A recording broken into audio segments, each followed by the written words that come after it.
एक समय की बात है, एक पेड़ पर बिल में एक सांप रहता था। वो मेंढक, बतख और पंछियों को खाता था।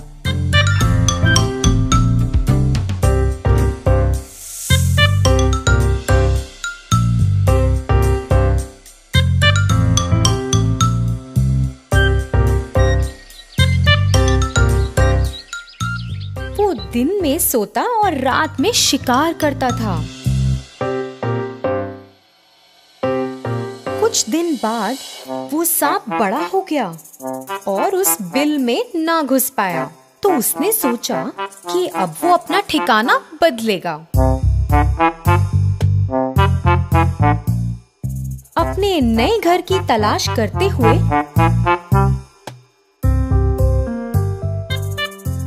उसे एक बरगद के पेड़ पर एक बड़ा सा बिल दिखा।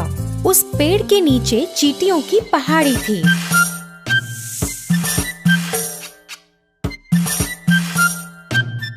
सांप पेड़ के पास आया और बोला, अब से इस पेड़ पर मैं रहूंगा। तुम सबको इस जगह से तुरंत जाना पड़ेगा। उस पेड़ के आसपास रहने वाले सभी जानवर और पंछी बहुत डर गए थे, मगर चींटियों को कुछ फर्क नहीं पड़ा था। वो पहाड़ी उन्होंने बहुत मेहनत से बनाई थी। सभी चींटियां एकजुट होकर आगे बढ़ी और उस सांप को चारों तरफ से घेर लिया और उसे काटने लगी। सांप को बहुत दर्द हुआ और चिल्लाता हुआ वहाँ से भाग गया। उसके बाद वो वहाँ कभी वापस नहीं आया। फिर तभी से सारे जानवर और पंछी वहाँ खुशी से रहने लगे। धन्यवाद बच्चों। एक बार एक पहाड़ की चोटी पर एक विशाल वृक्ष पर सिंधु का नाम का एक विशेष पक्षी रहता था। पक्षी की खासियत यह थी कि जब उसकी बूंद धरती पर गिरती थी तो वे शुद्ध सोने में बदल जाती थी। वह इस पेड़ पर अकेला रहता था और शांति से वहाँ अपना जीवन व्यतीत कर खुश था। एक दिन एक शिकारी पक्षियों की तलाश में पहाड़ की चोटी पर घूम रहा था। कई घंटों के बाद जब वह किसी पक्षी को पकड़ने में सक्षम नहीं था, तो उसने विशाल पेड़ के नीचे कुछ देर आराम करने का फैसला किया, जिस पर सिंधु का रहता था। बस जब शिकारी सोने लगा ही था, तो पक्षी ने अचानक पेड़ के ऊपर से अपनी बूंद को गिरा दिया, जो धरती पर गिरते ही सोने में बदल गई। शिकारी के चेहरे के ठीक बगल में सोने का टुकड़ा गिरा और जब उसने देखा तो उसने चिड़िया की ओर देखा। फिर से एक और टुकड़ा गिर गया और इस बार शिकारी ने जमीन पर इसे सोने में बदलते देखा। इस सब ने शिकारी को बहुत हैरान कर दिया था। शिकारी सोचने लगा, मैं कई वर्षों से पक्षियों को पकड़ रहा हूँ, लेकिन कभी भी ऐसा पक्षी नहीं देखा, या यहाँ तक कि ऐसे पक्षी के बारे में सुना भी नहीं, जिनकी बूंद सोने में बदल जाती है। यह निश्चित रूप से एक विशेष पक्षी है, जिसे मुझे पकड़ना है। दुख की बात ये थी कि जब शिकारी ने ऐसा सोचा, तो सिंधुका को उसके बारे में पता नहीं था।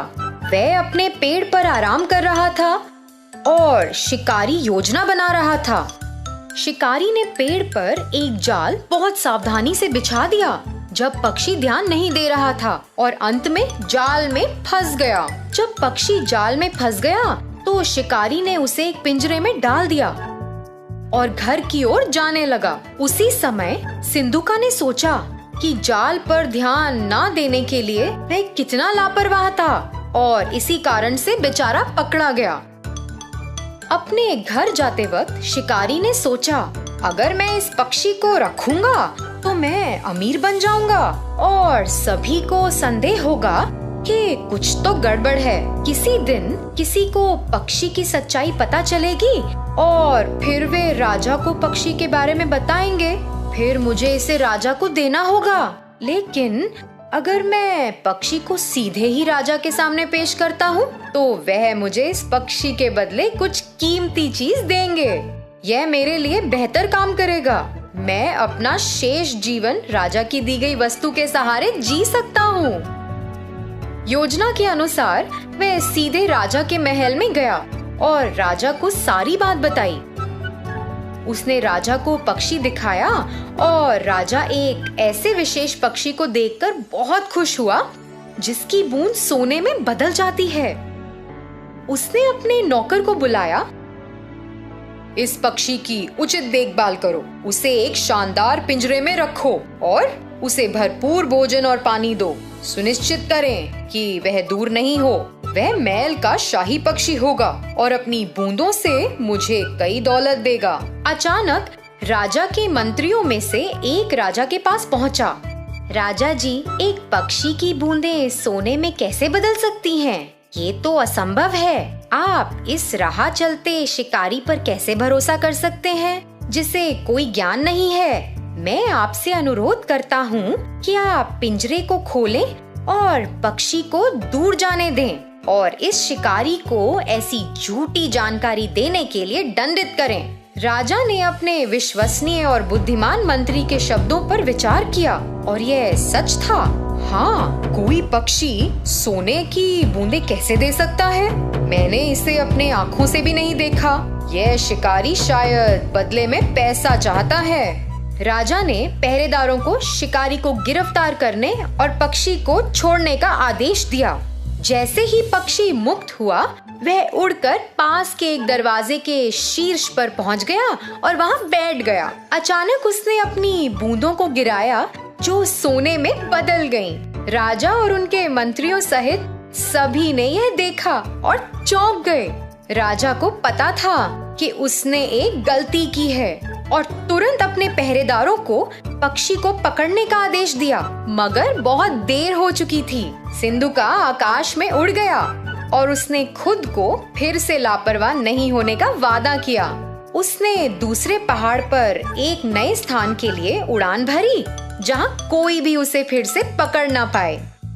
तो बच्चों, इस कहानी से हमें क्या शिक्षा मिलती है कि चाहे कुछ कितना भी असंभव लगे, हमें उसकी पूरी तरह जांच करनी चाहिए। धन्यवाद। सोने का ढेर। एक बार था एक किसान वीर नाम का। वह दूसरों के खेतों पर हल जोतने का काम करके अपनी रोजी रोटी कमाता था। एक दिन वह एक खेत पर गया। उसने काम शुरू ही किया था जब उसको जमीन में कुछ पीला और चमकीला नजर आया। मिट्टी हटाकर देखा तो अंदर था सोने का एक ढेर।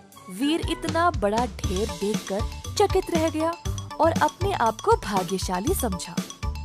अपने साथ इस सोने को ले जाना चाहता था, परंतु दिन का समय था और ऐसे खुले आम दिन में इतनी कीमती चीज ले जाना उसको सही नहीं लगा। वीर ने रात को उधर वापस आने का निर्णय लिया और सोने को वहीं पे छुपा दिया। वीर वापस उसी स्थान पर रात को लौट आया और जमीन को खोदने लगा। सोने के ढेर को रस्सी से बांध दिया ताकि उसको आसानी से खींच पाए, परंतु सोने का ढेर बहुत भारी था। वीर ने फिर उस ढेर को 4 समान हिस्सों में काटने का निर्णय लिया ताकि उसको आसानी से और सुरक्षित रूप से घर ले जा पाए। अपनी कुल्हाड़ी की मदद से वीर ने ढेर को 4 हिस्सों में काट दिया और अंत में वह सारा सोना आराम से ले पाया। सोने से वीर अब धनवान बन गया और कई संपत्ति भी प्राप्त कर ली। इस कहानी से हम ये सीखते हैं कि कोई भी कीमती वस्तु को बुद्धिमानी से संभालना चाहिए। चक्रधारक। एक दिन 4 ब्राह्मण वन के भीतर चल रहे थे। कुछ देर उनको एक आश्रम नजर आया। उस आश्रम में रहते थे योगी भैरवानंदा। चारों ब्राह्मण उस आश्रम की ओर गए। योगी जी बाहर निकलकर पूछे, कौन हो तुम लोग और यहाँ क्यों आए हो? गुरुजी, हमने आपकी अनोखी शक्तियों के बारे में सुना है। आपसे मिलकर हम धन्य हुए। क्या आप हमें भी अपने चमत्कार दिखाएंगे? ये ब्राह्मण अच्छे इरादे से यहाँ आए हैं, मुझे इनकी सहायता करनी चाहिए। योगी जी आश्रम के अंदर गए और 4 बेलचे लाकर ब्राह्मणों को सौंप दिया। ये बेलचे ले जाओ।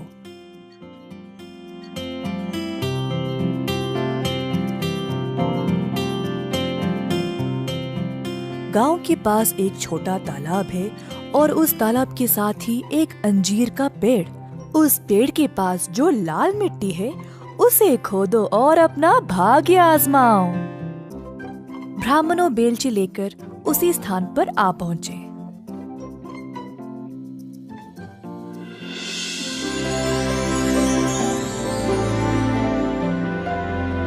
खोदते समय पहले वाले को एक तांबे की चट्टान मिली। ओह ओह, कमाल है, तांबे की चट्टान। चलो वापस चलकर इसको आपस में बांट लें।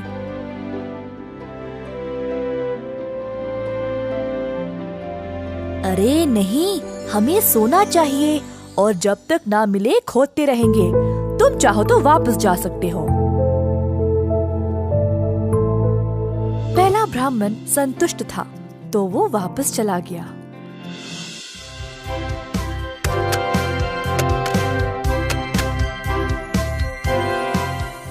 ओह ईश्वर, चांदी! मैं बहुत भाग्यशाली हूँ। चलो इसको आपस में बांट ले। शायद योगी जी इसी खजाने के बारे में बात कर रहे थे।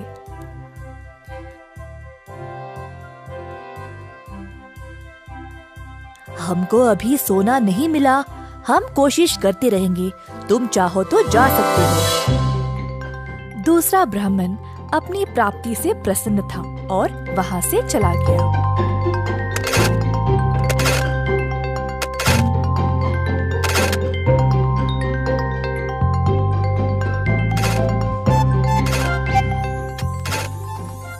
देखो, सोना मिल गया। चलो इसको भोरी में भर के ले जाएं। अरे ना ना, लगता है ये कोई विशेष जगह है। पहले तांबा, फिर चांदी, फिर सोना। अगर मैं और कोशिश करूं तो शायद मुझे हीरे मिल जाए। तुम जा सकते हो, मैं हीरे लेके ही वापस आऊंगा। इतने लालची भी मत बनो, अब अंत में कुछ नहीं मिलेगा। हमको इतना सब कुछ तो मिला है पहले ही। चलो चलते हैं। ना, मैं तो हीरे लेके ही आऊंगा, देख लेना। चौथा ब्राह्मण खोदता ही रहा, थक गया और देर भी हो चुकी थी, परंतु ब्राह्मण ने खोदना बंद नहीं किया। खोदते खोदते जमीन में एक बड़ा सा सुराख बन गया और अचानक से ब्राह्मण उसी में फिसल गिर पड़ा। खुद को उसने कोई अलग सी जगह में पाया। ऊपर उठा तो उसने एक आदमी को देखा जिसके सर पर एक चक्र घूम रहा था। ब्राह्मण हैरान रह गया। तुम कौन हो और यहाँ क्या कर रहे हो? और ये तुम्हारे सर पर चक्र क्या है? ब्राह्मण के ऐसा पूछते ही वो चक्र अब उसी के सर पर आ गया और घूमने लगा। ये क्या है? इस चक्र को मुझसे दूर करो। मैं कुछ नहीं कर सकता, ये सब ईश्वर के हाथ में है। इधर लालची लोग गिरते हैं। अब तुमको इस खजाने की रक्षा करनी पड़ेगी। तुम्हें ना भूख होगी, ना प्यास, और ना ही तुम्हारी उम्र बढ़ेगी। मृत्यु से भी मुक्त रहोगे। पहले ये बताओ, मैं इस चक्र से मुक्त कैसे हो जाऊं? लालची लोग जब ज्यादा खोदने लगते हैं तो वे इधर गिर पड़ते हैं। कोई और तुम्हारी तरह इधर गिरेगा? अरे नहीं, इतनी बड़ी जिम्मेदारी, मैं इस चक्र का भार बर्दाश्त नहीं कर सकता। ये कब से तुम्हारे सिर पर था? नहीं पता। मैं कई वर्ष पहले यहाँ आया था जब महाराज राम का राज चल रहा था। मुझे तांबा, चांदी और सोना भी मिला परंतु हीरों की लालच में मैं भी फिसल गिर पड़ा। बस मेरे पास बोलने के लिए और कुछ नहीं है।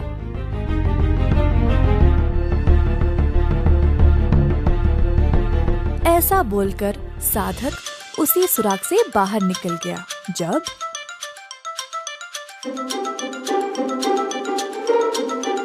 वो तो यही खोद रहा था, पता नहीं कहाँ रह गया।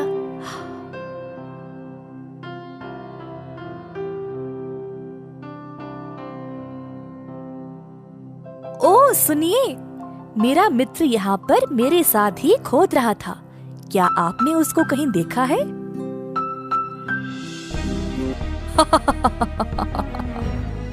साधक हंसने लगा और तीसरे ब्राह्मण को सारी घटना सुनाई।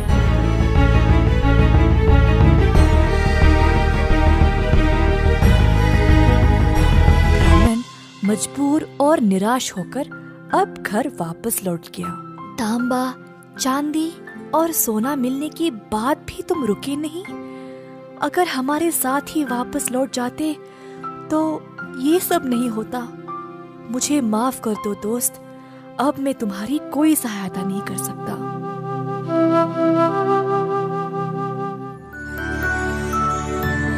लालची दोस्त।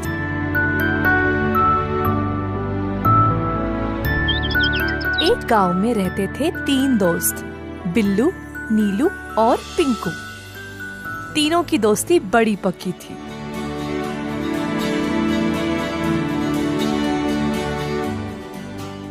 बिल्लू और नीलू बहुत चतुर लड़के थे। कोई भी काम 2-3 बार सोच समझकर करते थे। दूसरी ओर पिंकू थोड़ा लापरवाह था।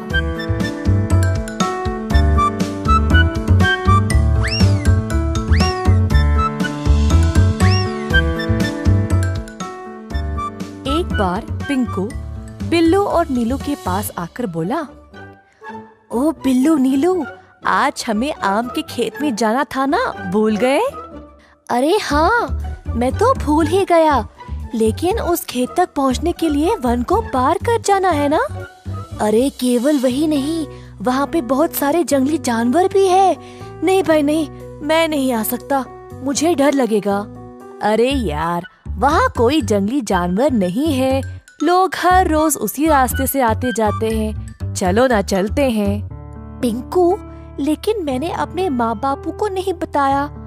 जब तक हम वापस आएंगे शाम हो जाएगी, हम कभी और जाएंगे। ओफो, क्या तुम सब कुछ माँ बाबू को बोल के करते हो क्या? अगर तुम उनसे पूछोगे तो वे तुम्हें अनुमति नहीं देंगे। चलो हम जल्दी चलते हैं। ठीक है, परंतु अगर कुछ भी गड़बड़ हुआ तो हमें एक दूसरे की सहायता करनी पड़ेगी, किसी को भी पीछा नहीं छोड़ेंगे, ठीक है ना? अच्छा, ठीक है, अब चलो तो सही।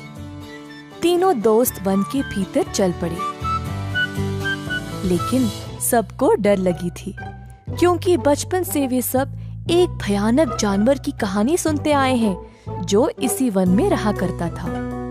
थोड़ा आगे चलते ही अचानक से उनको एक तेज आवाज सुनाई दी। तीनों झट से रुक गए और आसपास देखने लगे कि ये आवाज आई कहाँ से। अचानक से मुड़कर देखा तो उनके पीछे था एक बड़ा सा भालू। तीनों भयभीत होकर वहाँ से भागने लगे और एक पेड़ के पीछे छुप गए।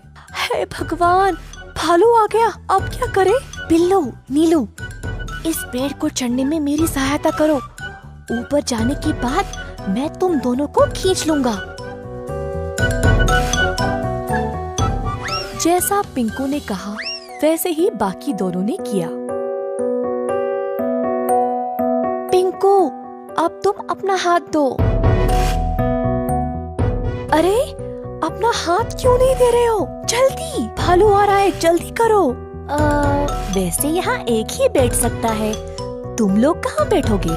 बिल्लू और नीलू को पिंकू के ऐसा बोलने पर समझ ही नहीं आया। भालू और पास आने लगा। मेरे दोस्त नीलू, अगर हम जमीन पर पड़कर मरने का नाटक करें तो भालू शायद हमें कुछ नहीं करेगा। हाँ बिल्लू, अब यही करेंगे। दोनों लड़के जमीन पर पड़ गए और हिले बिना मरने का नाटक किया। भालू लड़कों के पास आया और उनको सूंघने लगा। दोनों को मरा हुआ समझ के भालू वहाँ से चला गया।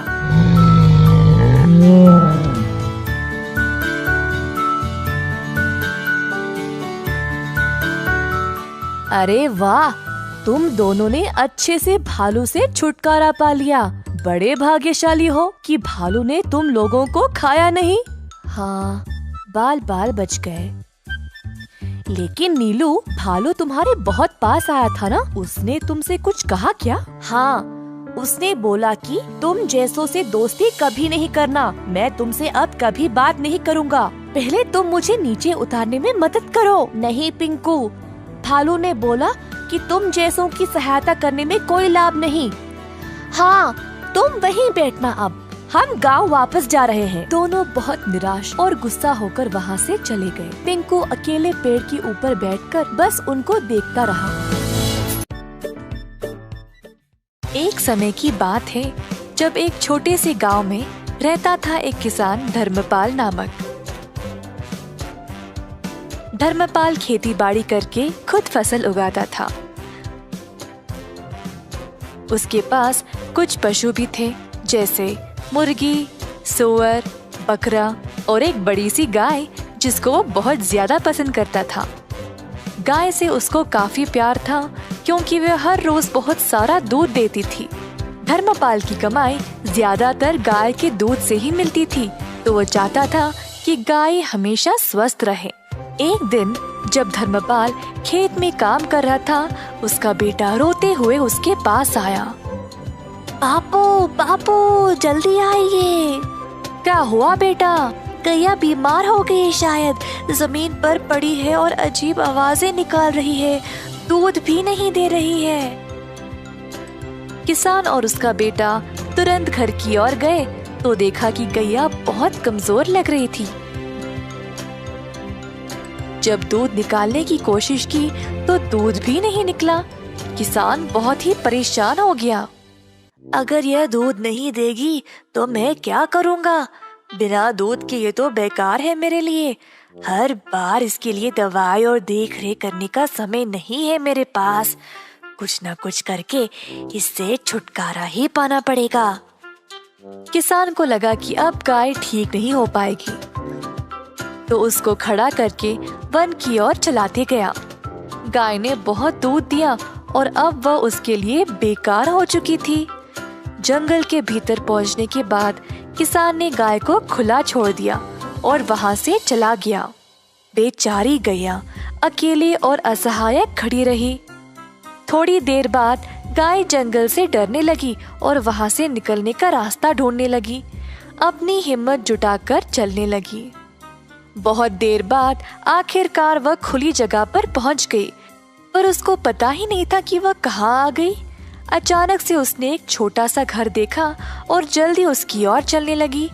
घर तक पहुंचते ही वह थकावट से बेहोश गिर पड़ी दरवाजे के पास। यह एक गरीब आदमी मधु का घर था। सुबह सवेरे मधु बाहर आया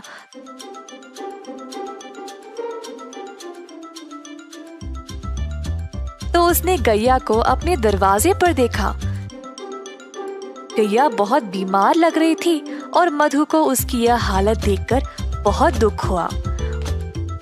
उसने अपनी पत्नी को बुलाया मदद के लिए।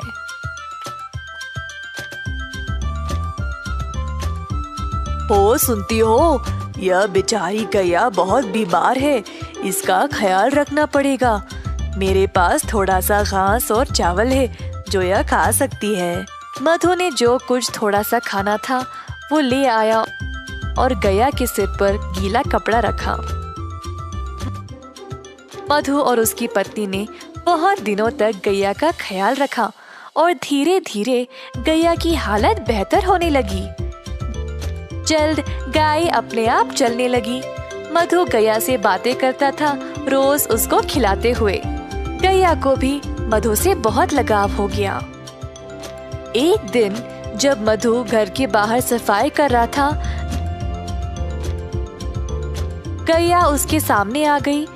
अपना पैर जमीन पर पटका और मजबूती से खड़ी हो गई। पहले मधु को समझ नहीं आया, फिर उसको लगा कि शायद वो दूध देना चाहती है। मधु ने एक मटका लाया और गाय से दूध निकालने लगा। इतना सारा दूध देखकर मधु खुशी से झूम उठा। जल्दी वह अपनी पत्नी को दिखाया, देखो क्या हुआ आज, गौ माता ने दूध दिया है। हम इसको बेचकर अच्छा पैसा कमा सकते हैं। ये तो कमाल हो गया जी, प्रभु ने हमारी प्रार्थना सुन ली। ठीक है, आप जल्दी बाजार जाइए और इसको बेचकर पैसे ले आइए। आज रात हम घर पे दावत करेंगे। तो मधु गया बाजार और दूध बेचकर अच्छा पैसा कमाया।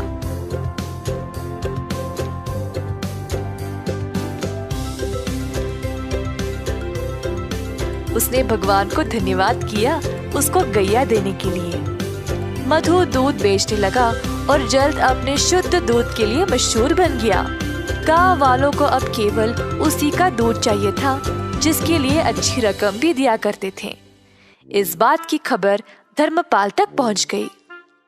मेरी गैया को चुराने की हिम्मत कैसे हुई इसकी, और अब वह अच्छे पैसे कमा रहा है। मैं अभी जाकर उसको वापस लूंगा, वो तो मेरी गाय है। धर्मपाल गया मधु के घर। मैंने सुना मेरी गैया तुम्हारे पास है और तुम उसका दूध बेच रहे हो। ये तुम्हारी नहीं है, दे दो मुझे वापस। यह सच नहीं है, गाय बहुत बीमार थी और मरने वाली थी। तुमने इसका ख्याल नहीं रखा, पर मैंने इसको ठीक किया है, तो यह मेरी है। तुम गाय को वापस नहीं ले सकते। मैं चुपचाप नहीं बैठने वाला, ग्राम प्रधान के पास जाकर उनसे बात करूंगा। अब वही फैसला करेंगे। तो दोनों आदमी ग्राम प्रधान के पास जाकर अपनी समस्या सुनाई। तो यह है तुम लोगों की समस्या, यह तो बहुत आसान है, मैं हल कर दूंगा, चिंता ना करो। धर्मपाल को लगा अब वह जीत ही गया। उसको पता था कि वही गाय का असली मालिक है, तो बस उसी का नाम सुनने का इंतजार करता खड़ा रहा। तुम दोनों गाय के दाएं और बाएं खड़े हो जाओ। तो दोनों इसी प्रकार गाय के आजू बाजू में खड़े हो गए।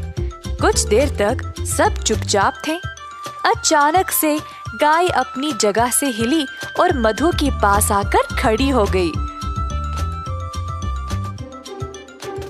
अतः ग्राम प्रधान ने यह निर्णय लिया कि गाय मधु की ही है, क्योंकि उसी ने उसको प्यार दिया और उसको अच्छे से ख्याल रखा।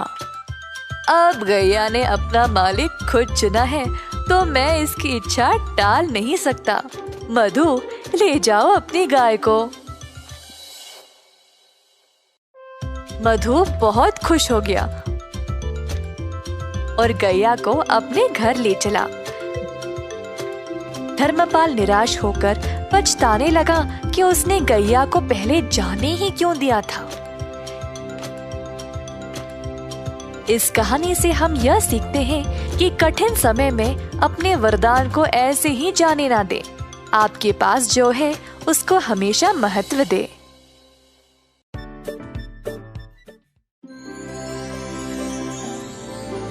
एक बार एक पंडित और उसकी पत्नी गांव में रहते थे। वे एक छोटे से घर में एक नदी के किनारे रहते थे। वे बेहद गरीब थे और जीवन यापन करने के लिए बहुत संघर्ष करते थे।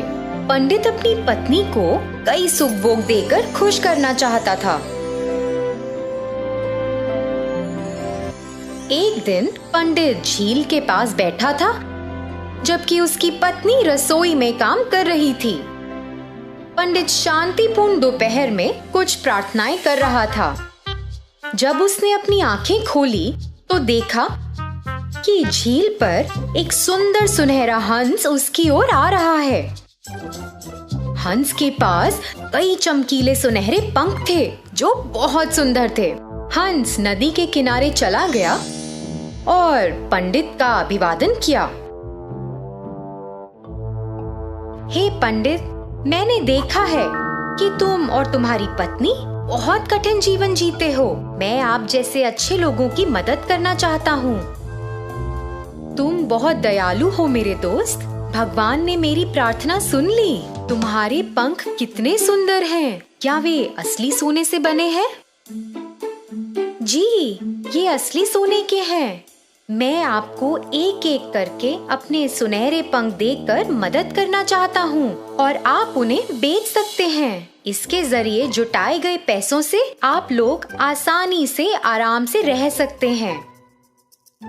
यह बहुत अद्भुत है। कृपया हमारे नम्र घर में हमारे साथ आएं और रहें। मुझे यकीन है कि मेरी पत्नी तुमसे मिलना बहुत पसंद करेगी। पंडित हंस को घर ले गया और अपनी पत्नी को दिखाया। उसकी पत्नी हैरान थी और अपने जीवन में कुछ सुख भोग पाकर बहुत खुश थी। पत्नी ने तुरंत पूछा, क्या आप हमें अभी एक पंख दे सकते हैं ताकि हम इसे देख सकें और इसे धारण कर सकें? हंस ने एक पंख निकाला और उसे पंडित की पत्नी को दे दिया। फिर उसने उसे कहा कि वह एक बार में एक से अधिक ना ले, क्योंकि यह सही नहीं होगा। हंस पंडित और उसकी पत्नी के साथ रहने लगा। हर दिन उसने उन्हें एक पंख दिया और इस परेशानी के समय में बहुत मदद की। हंस चारों ओर उड़ता और उसे ऐसे देखना तो एक हंसी नजारा था। पंडित और उसकी पत्नी बहुत खुश थे और उन्होंने पैसे के लिए पंख बेचना शुरू कर दिया था। एक सुनहरे पंख ने उन्हें पर्याप्त पैसा दिया। पंडित अक्सर अपनी पत्नी को याद दिलाता था कि वे इस उपहार को पाकर बहुत भाग्यशाली हैं और उन्हें इसका दुरुपयोग कभी नहीं करना चाहिए। कई दिन बीत गए और एक दिन पंडित पंख बेचने के लिए बाजार गया। पत्नी घर में खाना बना रही थी जबकि स्वर्ण हंस कोने में सोया हुआ था। अचानक पंडित की पत्नी को एक विचार आया, यह हंस हमारे साथ कब तक ऐसे रहेगा?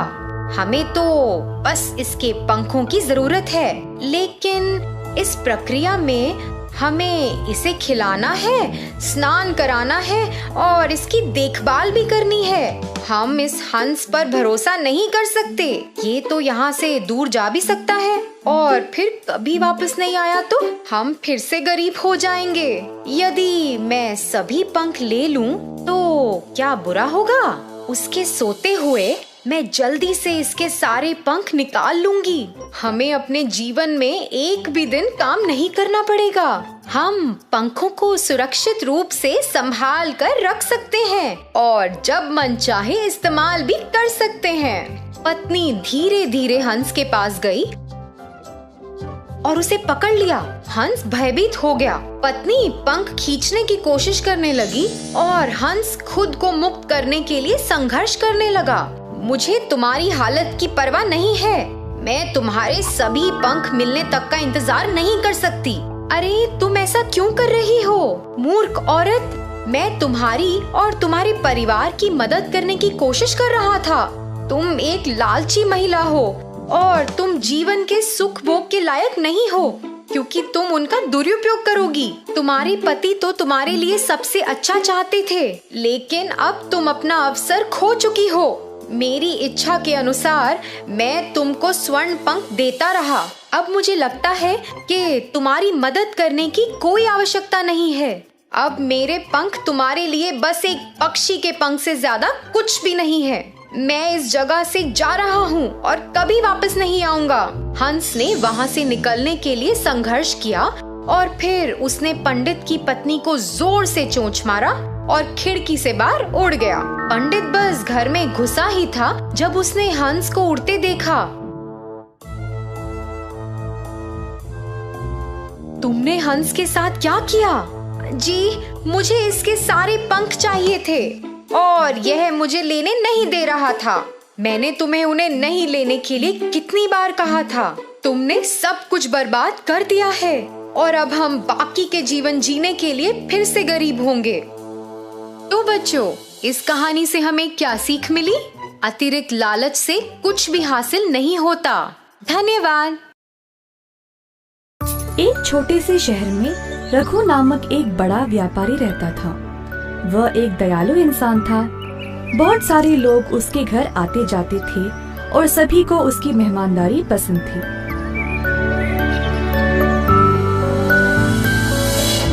लेकिन एक दिन उसने अपना धन एक व्यापार में लगाया जिसका नुकसान हो गया, जिसकी वजह से रघु ने अपना सारा धन दौलत खो दिया। उस दिन से कोई उसके पास नहीं जाता था। रघु को बहुत अकेला लगने लगा।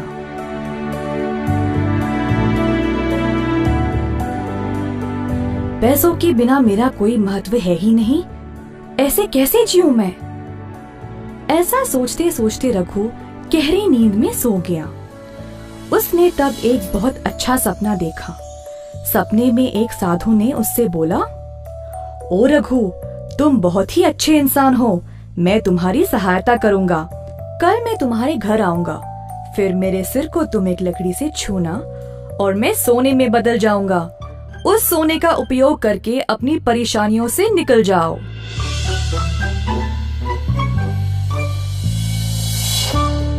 अगली सुबह जब रघु जाग गया तो उसे वो सपना याद रहा। सोच में पड़ गया कि ये सच होगा भी या नहीं। इसी दौरान कोई दरवाजे पर आया। रघु की पत्नी ने दरवाजा खोला और देखा कि नाई आया हुआ है।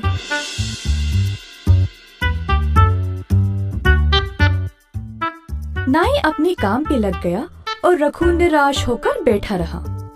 फिर से किसी ने दरवाजा खटखटाया।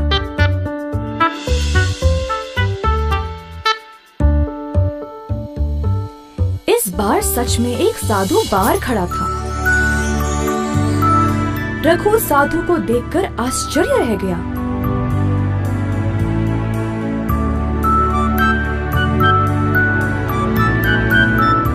जल्दी से वो लकड़ी ले आया और साधु के सर को उससे छुआ। रघु को विश्वास ही नहीं हुआ कि साधु सच में सोने के रूप में बदल गया। नाई भी ये देखकर अचरज रह गया। रघु ने थोड़ा सा सोना नाई को भेंट में दिया और बोला कि जो कुछ हुआ वह किसी को इस बारे में नहीं बताए। नाई इस बात से सहमत होकर वहाँ से खुशी खुशी सोना लेकर चला गया। कुछ देर बाद वह सोचने लगा, अच्छा, तो इन साधुओं के सिर पर लकड़ी से मारने से ये सोने में बदल जाते हैं। अगले दिन ये लालची नाई एक मंदिर गया और सभी भिक्षुओं को अपने घर भोजन पे बुलाया।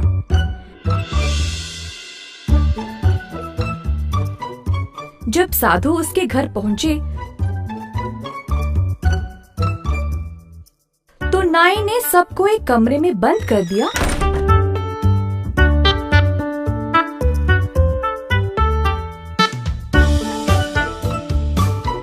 और लकड़ी से सबके सिर पर मारने लगा। बेचारे भिक्षुओं को बहुत जोर की चोट लगी। जैसे तैसे करके सभी वहाँ से भाग गए और महाराज के पास चले गए नाई की शिकायत करने के लिए। महाराज ने सारी घटना सुनी और तुरंत नाई को महल पर आने का आदेश दिया।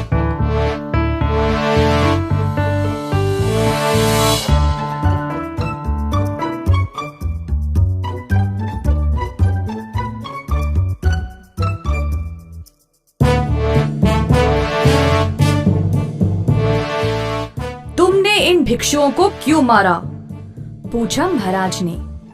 जो कुछ नाई ने रघु के घर पर देखा उसने सब कुछ बताया। फिर महाराज ने रघु को भी उधर बुलाया और उससे भी यही सवाल किया। प्रणाम महाराज। जी हाँ, ये सच है कि वो साधु सोने में बदल गया, परंतु मैंने उसके सिर पर मारा नहीं। लगता है इस नाई को पूरी कहानी पता ही नहीं। रघु ने महाराज को सब कुछ बताया और उसके वो सपने के बारे में भी। आखिरकार महाराज को सब समझ आ गया और उस लालची नाई को उसके कर्मों के लिए बंदी बना लिया।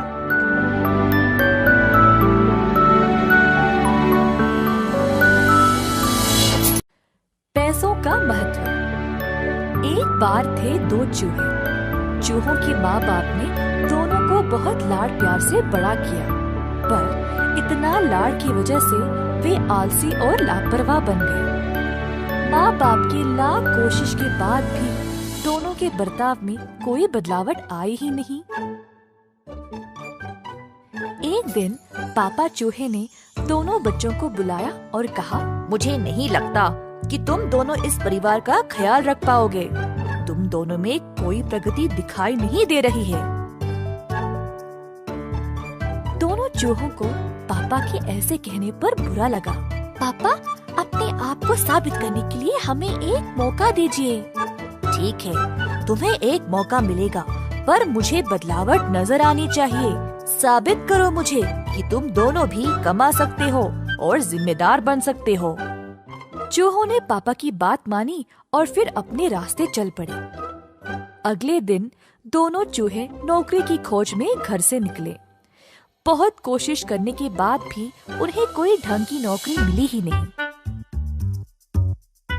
अंत में उनको मजदूरी का काम मिला, जिसमें उनको सामान की बोरियां उठाना पड़ेगा।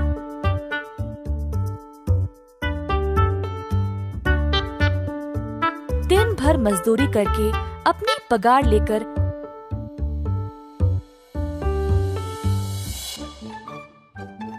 घर आके गर्व से अपने पापा के हाथ में दे दिया। पापा चूहा पैसे लिया और घर के पीछे वाले नदी में फेंक दिया। हर रोज चूहे मेहनत से काम करके पैसे लाते थे, पर पापा वही करते थे, पैसों को नदी में फेंकने का काम। एक दिन चूहों का सब्र टूट गया और पापा से पूछे, पापा, हम इतने मेहनत से कमाते हैं और आप हर रोज पैसों को नदी में फेंकते हो। हाँ, आप ऐसे क्यों करते हो? मुझे पता है कैसा लगता है जब हर रोज की मेहनत की कमाई ऐसे रद्दी होती है। अगर तुम दोनों सबसे पहले पैसों का महत्व जानोगे, तब ही खुद पे खुद जिम्मेदार बन जाओगे। दोनों चूहों ने उस दिन अपना सबक सीखा। जो भी काम हो उसको ध्यान से और सोच समझकर करना चाहिए। उस दिन से चूहों ने अपने परिवार का ध्यान रखा और सबको खुश रखने की कोशिश की। एक व्यापारी का था एक जिद्दी और अधार्मिक बेटा बिल्लू।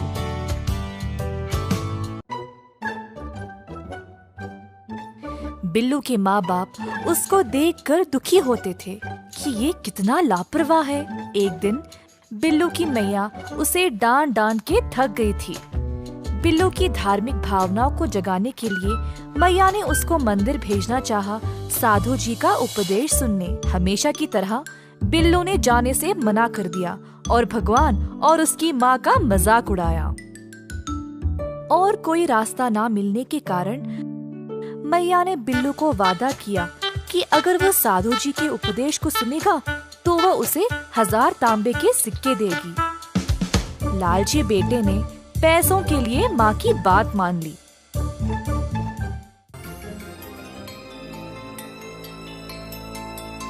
प्रवचन के दौरान बिल्लू मंदिर में बैठा रहा। वह प्रवचन के खत्म होने का इंतजार कर नहीं पाया ताकि वह घर जाकर 1000 तांबे के सिक्के ले ले। साधु जी की शिक्षा सुनने के बजाय बिल्लू आराम से सो गया। अगली सुबह बिल्लू घर वापस आया और अपनी मैया से वो 1000 सिक्के ले लिए। उसने अपनी माँ को बोला कि वह व्यापार करने अब विदेश जाएगा। मैया ने उससे ना जाने की भीख मांगी, परंतु बिल्लू ने कुछ नहीं सुना। उस रात बिल्लू ने अपना सामान बांधा और जल यात्रा के लिए निकल पड़ा। वह बंदरगाह गया और एक नाव पर सवार हो गया जो विदेश के लिए निकल रही थी। बिल्लू अपने 1000 सिक्कों के साथ दुनिया देखने के लिए उत्सुक था। वह समुद्र की हवाओं में लंबी सांसें ले ही रहा था जब अचानक बिजलियां चमकने लगी। थोड़ी देर में हल्की हवाएं तेज तूफान में बदल गई। लोग इधर से उधर भाग रहे थे। नाव उलट पुलट हो रही थी और नाव का कप्तान सब कुछ काबू में रखने की कोशिश कर रहा था।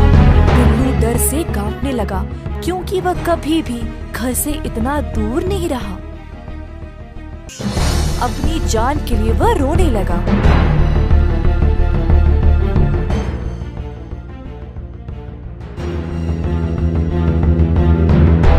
आखिरकार एक लंबी भयानक रात के बाद तूफान गुजर गया, पर नाव बर्बाद हो चुका था। जैसे तैसे करके बिल्लू समुद्र तट तक तैरते हुए आ गया। खुद को रेत पर घसीटते हुए खांसने लगा। जब उसने अपने चारों ओर देखा तो उसे एहसास हुआ कि वह एक द्वीप पर था। उसे अपने इर्द गिर्द एक भी मनुष्य नजर नहीं आया। बिल्लू गला फाड़कर आंसू बहाने लगा। अगर अपनी मैया की बात मानी होती तो आज वह इस परिस्थिति में फंसा नहीं होता। बिल्लू को अपनी अवज्ञा और लालच का भारी रकम देना पड़ा। बाकी चीजों के साथ साथ अपने 1000 तांबे के सिक्कों को भी खो डाला। किसान और लालची बेटा। एक बार रहता था एक गरीब किसान। वह बहुत परिश्रमी था, पर इतना मेहनत करने के बावजूद भी उसकी खेत में कोई फसल नहीं थी। एक दिन पेड़ के नीचे विश्राम करते समय उसने एक सांप घर देखकर सोचा, शायद ये नाग ही इस खेत का रक्षक है। अगर मैं इसकी सेवा करूंगा तो मेरी खेत भी उपजाऊ हो जाएगी। अगले दिन किसान एक दूध की कटोरी ले आया और कहा, ओ नाग देवता, कृपया मुझे समृद्धि और सफलता का आशीर्वाद दे। सांप ने सारा दूध पिया और एक सोने का सिक्का उसके लिए छोड़ा। सोने का सिक्का? तो ये सच है। ये नाग देवा मेरे लिए शुभ है। धन्यवाद ओ नाग देवता। इसी प्रकार कई दिनों तक चलता रहा। एक दिन किसान को काम के लिए शहर जाना पड़ा। उसने अपने बेटे को बोला, बेटा, हर रोज नाग देवता को दूध देना नहीं भूलना। जी बापू, चिंता मत करो, मुझे पता है कैसे करना है।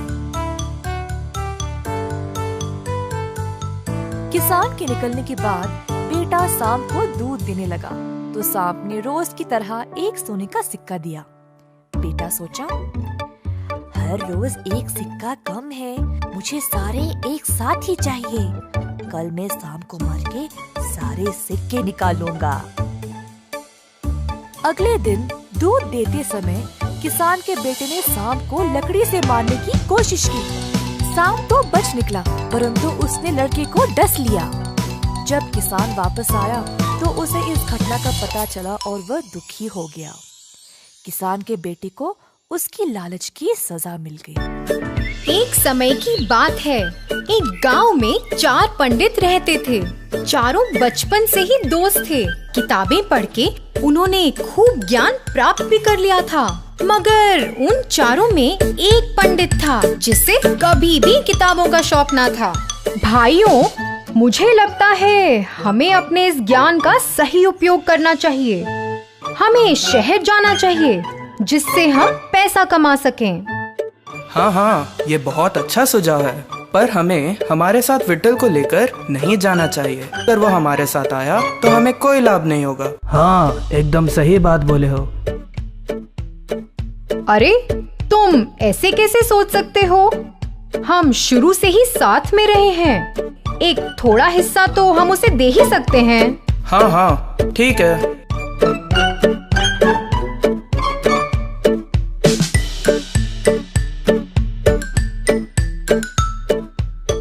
चारों पंडित शहर की ओर चल पड़े। चारों चल ही रहे थे कि एक मक्खी दूसरे पंडित के आसपास मंडरा रही थी। पंडित उससे बहुत तंग हो रहा था। हटाने पर भी वो कहीं नहीं गई। उसे मारने के लिए पंडित मक्खी के पीछे भागा। अरे, तुम उसके पीछे क्यों भाग रहे हो? हम वैसे भी इतना बोझ उठाकर चल ही रहे हैं। क्यों ना मैं इस मक्खी को एक गधे में बदल दूं?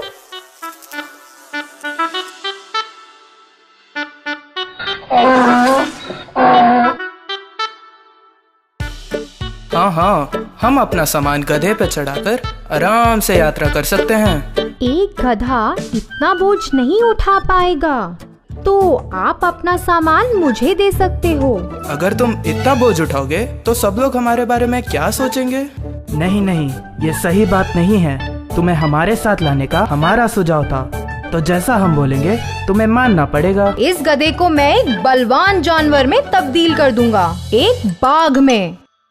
क्या एक बाघ में तब्दील करोगे? नहीं नहीं, ये सही नहीं है। एक बाघ तो हमारे लिए एक बहुत बड़ी मुसीबत बन जाएगा। तुम मूर्ख हो, तुम्हें क्या पता? हम जैसा बोलेंगे भाग वैसा ही करेगा। तुम बीच में मत पड़ो। तुम विट्ठल की मत सुनो, उसे इस बारे में कोई ज्ञान नहीं है। हाँ, हमने वैसे भी बहुत समय बर्बाद कर लिया है। अगर एक बाघ हमारे साथ हमारा बोझ उठाकर चलेगा तो सब लोग हमारी वाहवाही तो करेंगे। इसी दौरान उन तीनों पंडितों ने उस गधे को एक बाघ में बदल दिया और तभी विट्ठल तो झट से पेड़ पर चढ़कर बैठ गया। जो गधे से बाघ में तब्दील हुआ वो तो एक खूंखार जंगली जानवर था और फिर उसने तीनों पंडितों पर हमला बोल दिया।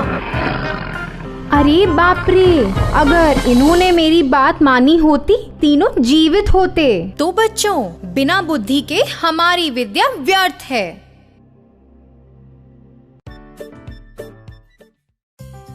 एक जमाने में एक शहर में रहते थे एक डॉक्टर। वे एक अति उत्तम और दयालु डॉक्टर थे और अपने काम में भी बहुत अच्छे थे। सारे गांव वाले उन्हें बहुत पसंद करते थे और लोगों की मदद करने के लिए हर कोई उन्हें बहुत सम्मान भी करता था। एक बार देर रात को बाहर बहुत तेज बारिश हो रही थी और डॉक्टर के दरवाजे पर किसी ने दस्तक दी। जब डॉक्टर ने दरवाजा खोला, उन्होंने देखा एक आदमी पूरी तरह भीगा हुआ था और कांप रहा था। श्रीमान, आप कौन हैं? इतनी बारिश में बाहर क्या कर रहे हैं? कृपया मेरी मदद करें। मेरा घर यहाँ से बहुत दूर है और मैं बहुत बीमार महसूस कर रहा हूँ। मैं बहुत कमजोर हो गया हूँ। मुझे नहीं लगता कि मैं घर पहुँच पाऊंगा। कृपया मुझे आज रात यहीं रहने दें और मेरा इलाज करें। अंदर आ जाइए, आप आज रात यहाँ विश्राम कर सकते हैं। वो आदमी बहुत आभारी होकर अंदर आ गया, जबकि डॉक्टर ने उसकी सर्दी और फ्लू दूर करने के लिए उसे कुछ दवाई दी। दूसरे दिन सुबह उस आदमी ने डॉक्टर से कहा कि वो गांव का एक सोनार है और उसे अगर किसी भी तरह की मदद चाहिए तो वो उसके पास आ सकता है। सुनार ने डॉक्टर का शुक्रिया अदा किया और वहां से चला गया। कुछ दिन बीत गए। डॉक्टर अपनी दवाएं बनाने के लिए कुछ आयुर्वेदिक जड़ों और फूलों की खोज में जंगल गए थे। रास्ते में उन्हें बहुत प्यास लगी और वो एक कुएं के पास थोड़ा पानी पीने के लिए रुके। पानी पीते वक्त उन्होंने मदद की पुकार में कुछ आवाजें सुनी। जब उन्होंने थोड़ी दूर देखा तो एक विशाल पेड़ जमीन पर गिर गया था। ऐसा लगा कि उस पेड़ के पास से मदद के लिए आवाज आ रही थी, इसलिए वे उस पेड़ की ओर भागे। पेड़ के नीचे एक बाघ और सांप सभी शाखाओं और पत्तों के बीच फंस गए थे। कृपया करके मुझे बचा लो, मेरा पैर इस पेड़ के नीचे फंस गया है और मैं बाहर नहीं निकल पा रहा। कृपया मेरी भी मदद करें, मैं सभी शाखाओं में फंस गया हूँ और अपना रास्ता नहीं बना पा रहा हूँ। डॉक्टर जंगली जानवरों से थोड़ा भयभीत थे और मदद करने के लिए हिचकिचा रहे थे। चिंता मत करो, मैं तुम्हें नुकसान नहीं पहुंचाने का वादा करता हूँ।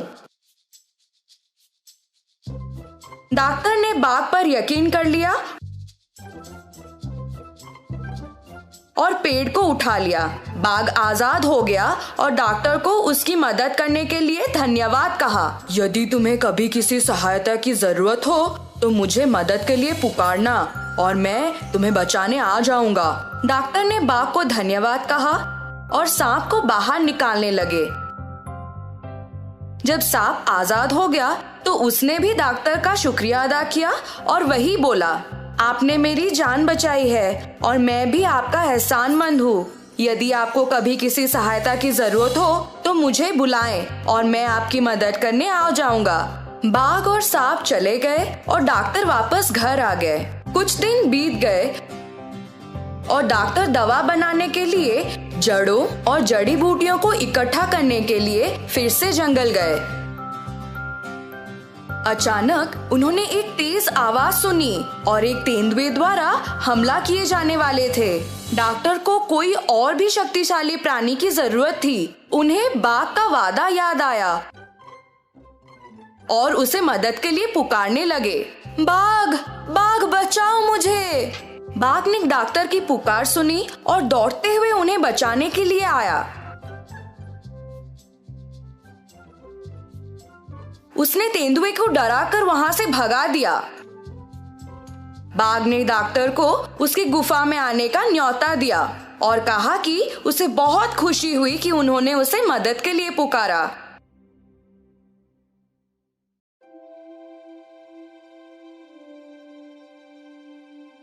उसने डॉक्टर को कुछ सोना भी दिया जो उसे जंगल में मिला था और उसके साथ व्यापार करने के लिए कहा। जैसे ही डॉक्टर बाघ के गुफा से निकले, उन्हें सोनार के वादे के बारे में याद आया और वो गांव चले गए। उन्होंने वो सोना उस सोनार को दिया और कहा कि बाघ ने उन्हें दिया है। उन्होंने सोनार से पूछा कि क्या वो सोने के बदले में उन्हें पैसे दे सकता है।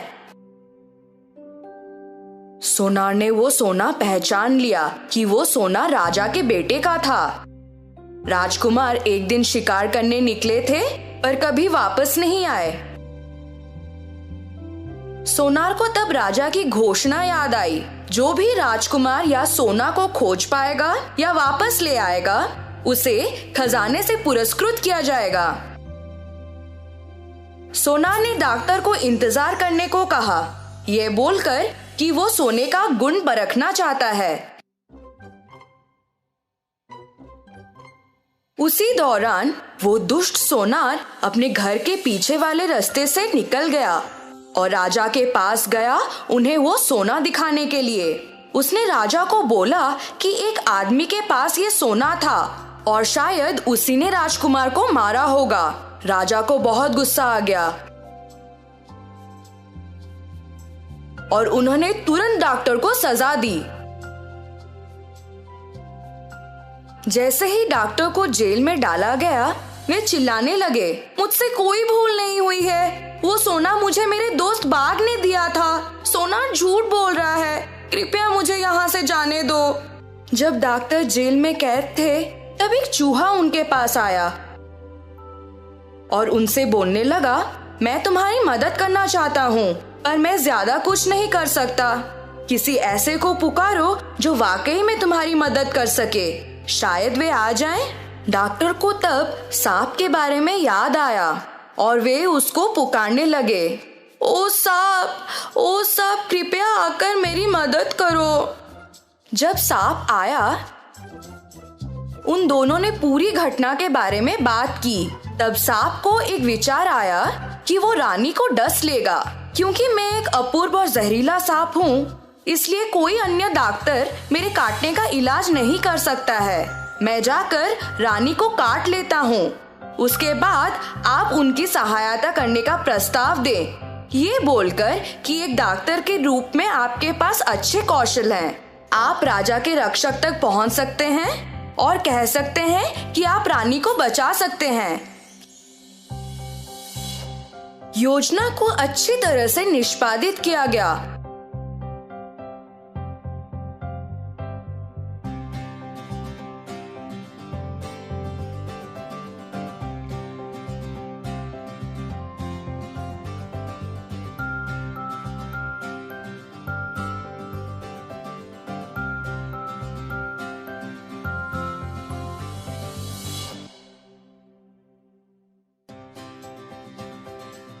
और राजा डॉक्टर से बहुत खुश हो गया।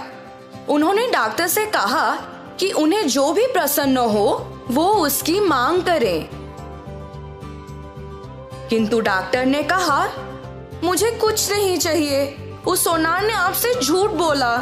मुझे वो सोना मेरे बाघ दोस्त ने दिया था।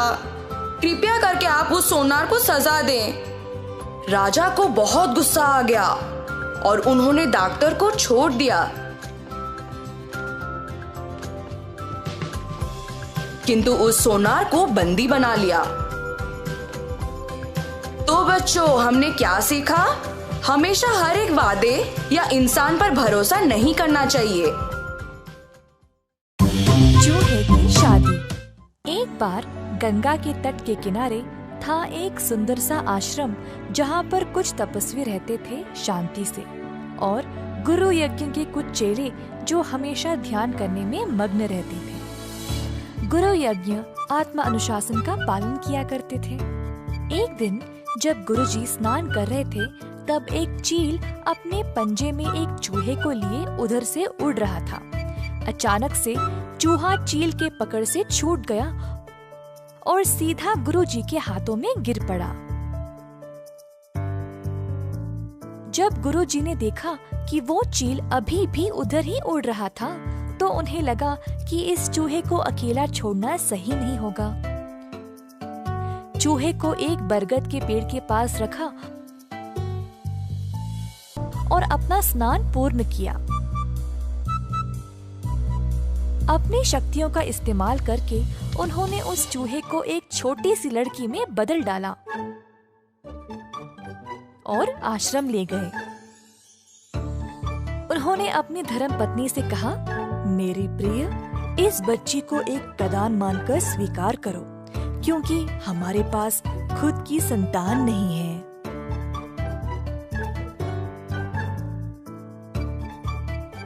तो छोटी लड़की आश्रम में रहने लगी गुरुजी के ख्याल में।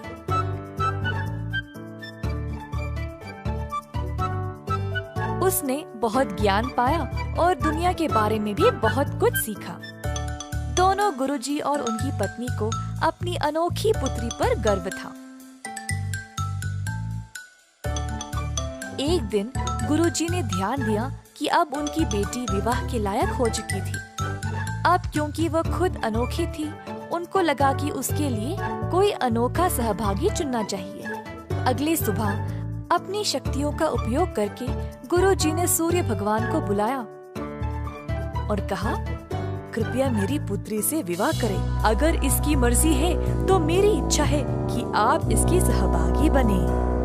परंतु बेटी ने बोला, पिताजी, सूर्य भगवान तो पूरी दुनिया को रोशन करते हैं, पर वे बर्दाश्त के बाहर गर्म हैं और आग जैसे हैं। मुझे इनसे विवाह नहीं करनी। कृपया आप कोई और ढूंढे। गुरुजी सोचने लगे, सूर्य भगवान से भी अच्छे कौन है? सूर्य भगवान ने सलाह दी, गुरुजी, आप बादल राजा से बात कर सकते हैं। वह मुझसे भी महान है, क्योंकि वह मुझे और मेरी रोशनी को छुपा सकते हैं।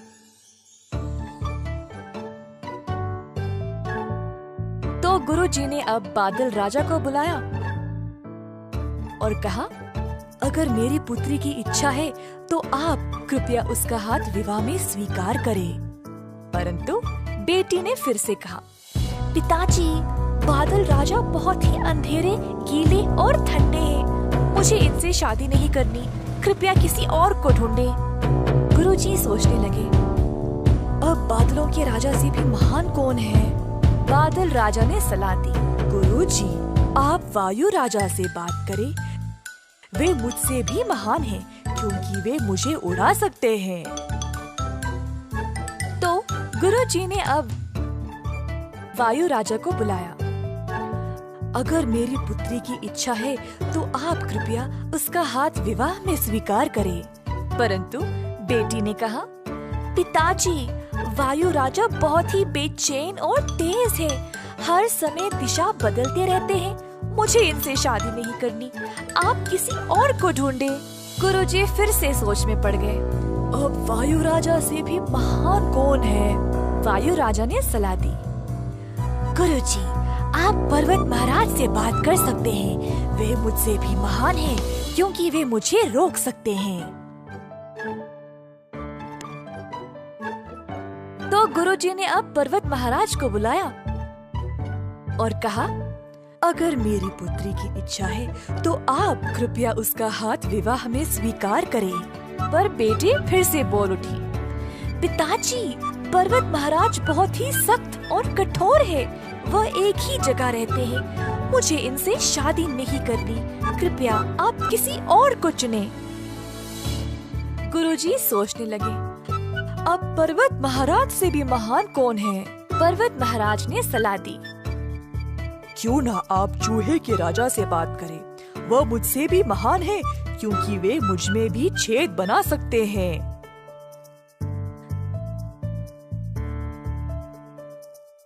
तो अब गुरुजी ने चूहा राजा को बुलाया और कहा, अगर मेरी पुत्री की इच्छा है तो आप कृपया उसका हाथ विवाह में स्वीकार करें। जब बेटी चूहे राजा से मिली तो वह बहुत प्रसन्न हो गई और शर्माते हुए अपनी रजामंदी दे दी। अब अंत में गुरुजी अपनी शक्तियों का उपयोग करके अपनी बेटी को वापस एक सुंदर चूही में बदल डाला, ताकि वह अपने विवाहिक कर्तव्यों को निभा सके। अंततः गुरुजी की बेटी का विवाह हो गया। किसी ने सही कहा था, जो जन्मजात है वह कभी नहीं बदल सकता। कई साल पहले द्वैता नामक एक वन में रहती थी एक चालाक लोमड़ी।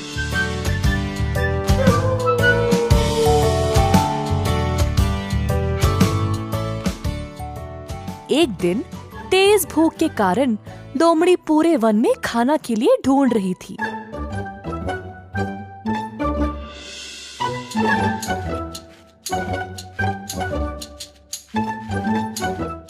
अंत में उसको एक मरी हुई जंगली भैंस मिली।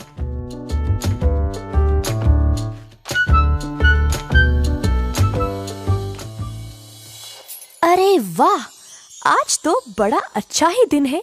मैं इस भैंस को 10 दिन तक मजे से खा सकती हूँ। परंतु इसकी चमड़ी तो बहुत मोटी है, मैं उसको चीर नहीं पाऊंगी। अब क्या करूं? उसी समय उस रास्ते से एक शेर गुजर रहा था। शेर को देखते ही लोमड़ी बोली, मेरे प्रभु, आप सही समय पर आए हैं। आइए, हम दोनों इस जंगली भैंस का मांस साथ साथ खाएंगे। क्या तुम्हारा दिमाग खराब है? तुम्हें पता नहीं तुम किससे बात कर रही हो? मैं इस जंगल का राजा हूँ और मैं केवल खुद से किया गया शिकार का मांस खाता हूँ। तुम्हें इतना भी नहीं पता? ऐसा कहकर शेर वहाँ से चला गया। कुछ समय बाद वहाँ एक बाघ आया। लोमड़ी सोचने लगी, ओफो, अगर ये बाघ इधर आया तो सब कुछ खा जाएगा और मेरे लिए कुछ नहीं बचेगा। कुछ भी करके इसको यहाँ से भगाना पड़ेगा।